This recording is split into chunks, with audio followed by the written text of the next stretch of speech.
Hello and welcome to Her Business by Design podcast. I'm Tamara Loy and I'm here with my business partner and friend Elaine Richards. Hello Elaine. Hello Tamara, how are you? I'm very well. All the better for seeing you today. Well, thank you. It's nice to be back in the chair. Yes. Look, in today's episode, we're actually going to cover one of my absolutely favourite topics. The first one is being confident, which is a good topic, but my absolute favourite topic is also about getting out of your comfort zone and how important that is if you really want to grow your business and be truly successful. And I think it goes for both your personal life as well as your business life. Absolutely. I think the two of us have certainly done that over the years. Absolutely. And I think we've pushed each other too, which is, I think, all part of it. But look, let's get straight into confidence, Elaine. Why is it so important in business, do you think, to be confident or to come across confident? And when I say confident, let's be clear, I'm not talking about cocky. I'm just talking about having that air of confidence about you. Look, I think it's important in business in particular that people feel comfortable with you. And that may be being in having a positive and happy presence. It makes them feel at ease and can really open up some opportunities for growth. And in our positions in real estate, I think it's really important to connect well with people because some of the transactions we're doing is, we're doing, correct. We're some major life-changing deals. So I think first and foremost, a positive, happy presence allows them to see that you know your stuff and you're confident. People don't really want to deal with people that aren't showing that confidence, especially when it comes to bigger transactions. Oh, I 100% agree with you. I think they need to feel that they're in capable hands and that we're going to guide them through the process, and there's a real trust there. So I think people want to buy off confident people, so it will assist in the process, in particular with selling houses. Yeah. But I also think with those smaller things, products that you might do more volume of, or different services, if you're confident in your product and you can speak well about it, I think that's really helpful. So to be really clear on how you explain your product to people or your service to people, I think is really important. Well, I think it's important in the delivery, and I think if you, no matter where you go or what you do in life, I think you're going to gravitate to people that are confident, and you're really going to think, yes, I think that's exactly what I need or what I want in my life because you've sold it to me. But if you put yourself in a position where you're with someone who doesn't really know much about the product, or there's going to be doubt there, and most likely I'm going to walk away. So 100%. And what would you recommend to business owners or that would build their confidence? Like, what are some things that I guess that we've learnt over the years? I guess when you start in business, you're less confident, but the more that you experience and go through, you do build your confidence. So what are some things that you can think of or that you've seen or done yourself that would build that? It's actually a really great question. I think first and foremost, you've got to understand that you're going to fail and it's okay to fail.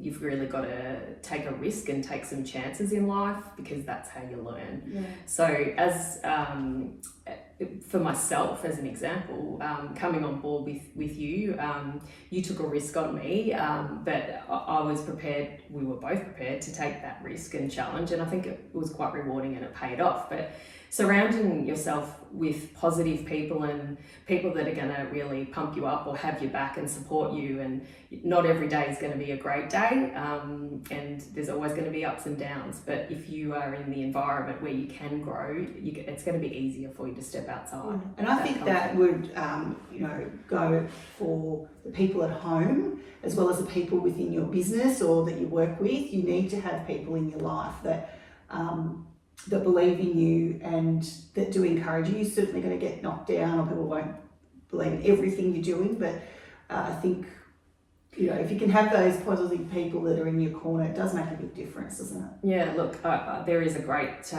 quote or saying, if you want something you've never had, you must be willing to do something you've never done, and that's from Thomas Jefferson.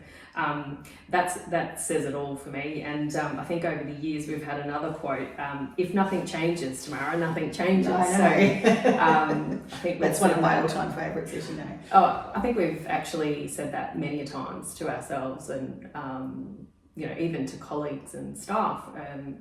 Take the risk, take the jump, and you know what? The worst thing could happen is it doesn't work. So, but look, I think you've just got to put yourself in a position to get out there and try new things. Yeah, I also think it's actually Brian White who I think I first heard say this, who is what was the sort of head of the Ray White group, but if you never fail, you're not trying hard enough.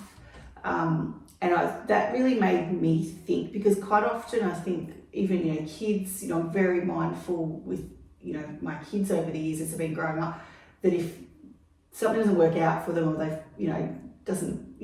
fail in their eyes, that's actually okay, because at least they gave it a go. And I think it's the same in business. You can expect that a lot of things aren't going to work out exactly as you wanted, but you learn where you grow the most, and what you learn from the most is those failures. Yeah, absolutely. And I think sometimes we want to wrap our children up in cotton wool, and you know, you can really see the struggle. I take myself back to Piper, my youngest, kind of not wanting to play netball, but that first game she was so overwhelmed, and all us parents are on the sidelines screaming and, you know, carrying on, and these poor children.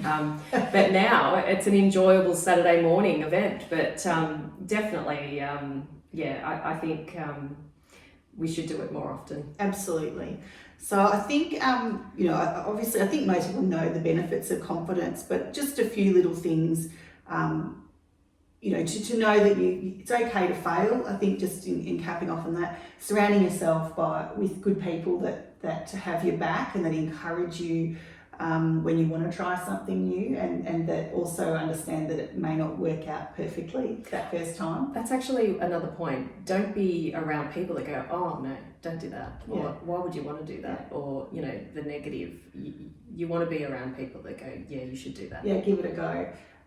Absolutely. And I know your husband's very good at that. He's always, he'll just, whatever you say, goes, yeah, why not, give it a go, what's the worst that can happen? I know, when I was talking about buying into the business tomorrow, I'm a woman of no debt. I don't like debt, but then I had to get my mind around good debt and that risk, and he was like, oh yeah, sure. And I'm like, really? You really want to do this? And he's like, yeah. And so he had the confidence in me. So yeah, it made it a lot easier. Yeah, and I think just having that mentor, look, whether it's a partner, not everyone has a partner like that, or doesn't have a partner, but I think where, you know, if you've got some good mentors and people that you look up to and admire that, you know, are maybe ahead of you in not necessarily years, but where they're going to, they can give you some advice, some sound people that you need, you know. So I think mentors, and that might be another topic we cover in future podcasts, is, you know, how to find mentors and who's a good mentor, but have some people that you really trust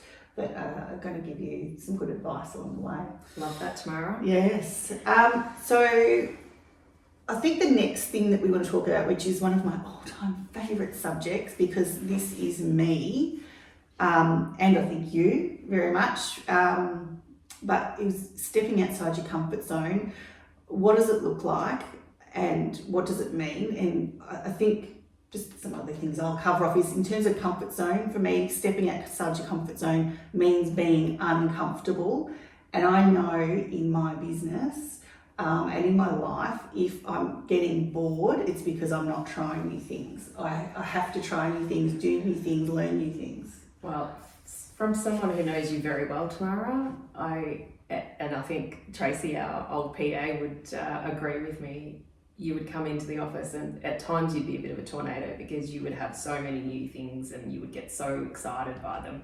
And we're like, yep, but we'd almost have to calm you down. So I love that in you though. I think it's fantastic. And I think over the years, there's so many things that we would have missed out on had you not brought that to the table. So I think that's the big thing. I think in life, and also in your business, if you don't continue to step out of your comfort zone, you're going to miss out. You're not going to be the best version of you. Your business is not going to be the best version of itself. And you've got to move with the times, don't you?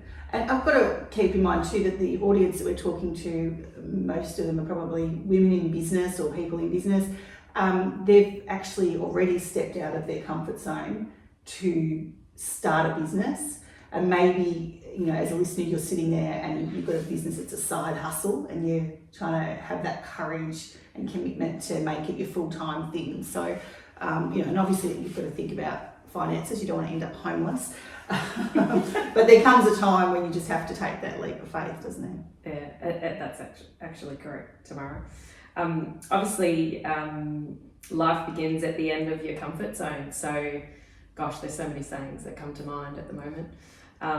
New challenges and exciting adventures. I think life would be boring if we didn't have them. Yeah, absolutely. And I think to know a few things that a few examples of some of the things we would do to step outside our comfort zone. And I think one of the things, and again, another topic for future, is planning days in your business, whether you're a sole trader or you've got a large team, it doesn't matter, just taking some time out of your business to think about your business, to plan your business, working on your business, not in your business, as the saying goes, but is planning some of those new things and just putting a date in your diary and committing it out loud to someone, whether it's your business partner, your senior staff in your business. Accountability tomorrow. Yeah, accountability, yes, absolutely. So some of these things, sometimes you just have to put a date in your diary and go, okay, that's the date. I have to say, this whole podcast thing wasn't exactly... No, it was quite overwhelming. Yeah. I do agree, and I think if you tell someone you're doing it, you're less likely to pull out of it. Or absolutely. But I think we've nailed this. We're getting there. Look, I'm sure we'll improve. But I guess one of the little things, just in terms of a bit of a process, which I think is important to talk about when you look at stepping outside your comfort zone, is plan that date of whatever that thing is that you're going to do. Now, let's make, for example, because this is something that we can relate to, is we would have, say, seller information nights. We would do an information night for people thinking of selling their homes. Yeah. We'd set a date in the future. It might be 8 weeks away. And then you've got that date. And then you need to put a little bit of a plan into place, work backwards. What's the first thing you need to do? What comes after that? So plan step by step everything that needs to be done, write it all down in a bit of an action plan, and then allocate who's doing what in that action plan and when it needs to be done by. For example, it might be sending out or creating the invitation, sending out the invitations, jumping on the phones, having a phone session where all the staff come together and are on the phones to their clients. Giving them some KPIs around, okay, this is how many people you need to do. This is a list of people that you can call, whatever it is that is going to make that thing happen. If you've got a step-by-step process, another topic for another podcast. Yes. Delegate. Yeah, delegate.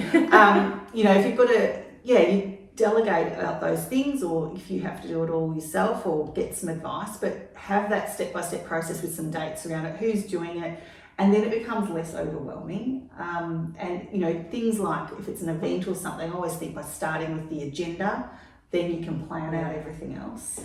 Do you know what, Tamara? I also think set yourself a little reward. Yeah. So once you've achieved your goal, whatever that is, something that's going to go, I've done that. It might be a new pair of shoes, I don't know, a handbag, but it could just be, a night off, I don't know. But I think it's important to reward yourself once you've achieved and stepped outside your comfort zone and had a win. And celebrate the fact that you've done it, even if it didn't turn out exactly as you wanted. Maybe it was better, maybe it was worse, whatever. But I think, you need to celebrate that fact that you've actually done that thing. And then I remember our landlord nights that we would hold for our clients, and we would pick the venue and we'd be sitting there going, do you think anyone's going to turn up, and then I remember having to, get my head around talking to a room that could have been 20, it could have been 60, and just having, that was quite overwhelming and for all me. different people. And then we had a couple of landlords get into a bit of a drunken fight, so we learned from that. Oh, that was our cocktail event, yes. But you know what? The alcohol. So that was, I guess, one of the other things. I think after you've done that new thing, it's really important within 24 hours, if not straight away, but within 24 hours, sit down, if it's with your team or by yourself, and write down the things that worked really well and then the things that you could have improved on or you wouldn't do again. Like not serving alcohol to a group of people with completely different personalities. But look, there's lots of different things, but I really think that, and that was something that we did over and over again, was every time we did something new, like we did our online auctions and in-room auctions, every time we do a debrief with the staff, well, that worked really well, any ideas for next time? And then we just perfected that process over time. But the first one was never perfect.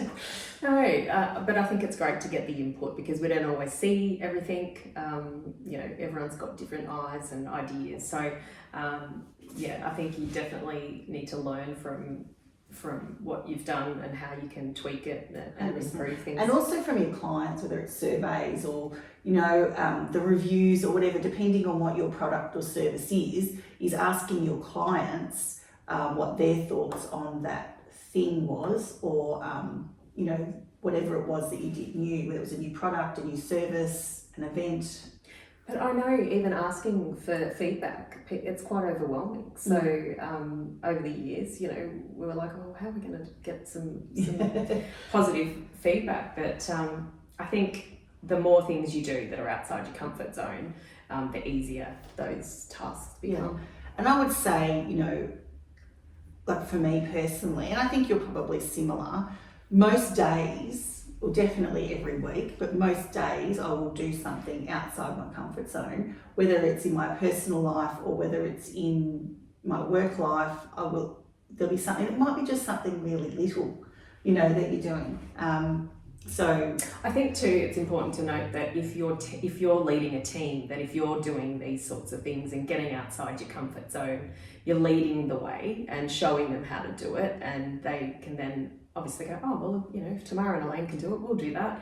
So I think great point. I think we did that quite well in our business. I think we were equal. We were one of them, and we would get in jump on the phones if we had to, and we'd check applications, or you know what I mean. And I think also to encourage your staff to get outside their comfort zone, and that's the way you're going to get the best out of them. But you also need to understand that if they're getting out of their comfort zone, they're going to make some mistakes. And you need to sort of help them embrace that and learn from it, do a debrief with them. So, if it's for them, say they wanted to run a special night or something like that to promote them or, the business or whatever it is, and they want to run with it, you can go through the plan with them and all those things, and then do a debrief at the other end. So they're growing, and then you're going to get the best out of them. You're more likely to keep them on as a staff member. I think you need to also be mindful if they're really, really not interested in doing. I'm taking myself back to when we did our office videos, and not everyone likes a camera and not everyone likes a microphone. So sometimes you just have to accept that they're not built that way, and that's okay. You sound like me, Elaine. But encourage them in other areas. So, I do spend a lot of time with you. No, I laugh because at times we'd say, why won't they as in staff do this or that? And it'd be a conversation, well, not everyone's like us. Yeah. You know what I mean? And that's why we are the business owners, or in this case, you're the business owner, and your staff aren't going to be built exactly like you. You'll have some staff that are, and they will likely have their own business or do something like that in the future. But everyone's different. I will say there was one place that in my early years, in my early 20s, obviously not that long ago, yesterday, that helped me with building confidence and also getting outside my comfort zone. And that was a group some of you may have heard of called B&I, Business Networking International. It was a little bit American, and there are probably other Australian versions of it, but you'd have to go along. It was usually, they're all over. Like if you just Google BNI, you'll find them all over the place. But they're little groups of networking, and they're usually 7 or 7:30 in the morning. You go for an hour, hour and a half. You have breakfast there, and you have to get up every session and do a 1 minute explanation of your business or what you do and what your ideal client is. So no more than 1 minute, and you have to stand up and do it. And it really, really builds your confidence of speaking in front of people, and also getting really clear who your ideal client is. I love that. And the other thing you have to do, you're meant to do, is refer business to each other. And there can only be one person in each group from each industry. So maybe one real estate agent, a mortgage broker, a printer, a carpenter, plumber, all sorts. And I still to this day, that was probably over 20 years ago, around 20 years ago, deal with people from that group, in different ways. So lifelong friends and colleagues, and have helped each other out over the years. So it does also build your network, which is something, and networking is something that we'll talk about in future episodes, but also on our obviously course that we'll be doing in the future. So I think BNI is a great place, or other those sort of networking things, to build that confidence and get I think too for the mums listening, I was having a conversation with my sister yesterday just about getting outside her comfort zone and going along to the ladies' day at the footy club. Oh yes. She's very social, but this is something that she said, I want to go and do this. And I think putting yourself out there, you will meet some nice people. And, if it's not a business group as such, as an example, for introducing change and getting outside your comfort zone on a personal level in your personal life, it's those little things that can make such an impact, I think, too. Yeah, absolutely. So I think, I think one thing that you need to get used to as a business owner is constantly getting out of your comfort zone. If you can make it part of who you are, and start smaller and build up, but you work out, and if you think about what's the absolute worst thing that can happen. I've got a great way of doing that tomorrow. What's that?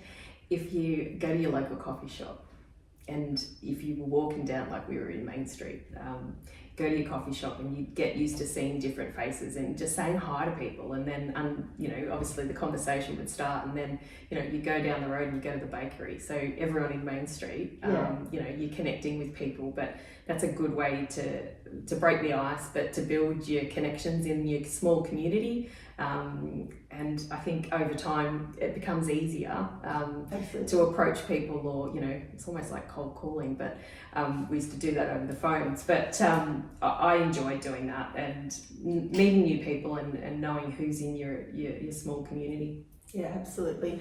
So I think overall that there's probably nothing more important in your business, or what's one of the most important things is getting out of your comfort zone. And it's something that you need to do over and over and over again. And the only way you're going to grow as a human is to try different things, and just have sort of confidence around who you are. And I think that sort of covers that. I don't know if you've got anything else you want to say, Ellen? I was going to ask you a question of what you might do next to challenge yourself. Have you thought about that? Oh, I've jumped on a dating app. Okay, well, I'll look forward to hearing more about that. I'll save that for another episode. Perhaps we will. But look, I've loved chatting with you today about building confidence or getting outside your comfort zone, and I hope our listeners have had an enjoyable time listening to us, and have, as I've said before, obtained some snippets of gold. Yeah, absolutely. Thanks for listening, and we'll talk to you next time. Thanks, Tamara.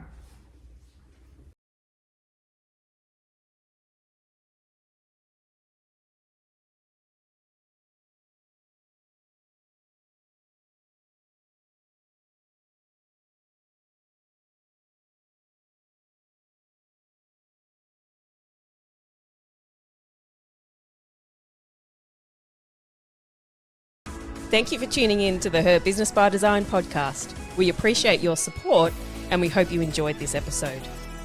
If you did, we would be grateful if you could take a moment to leave a review on Apple Podcast and Spotify and share this episode with others who might find it valuable.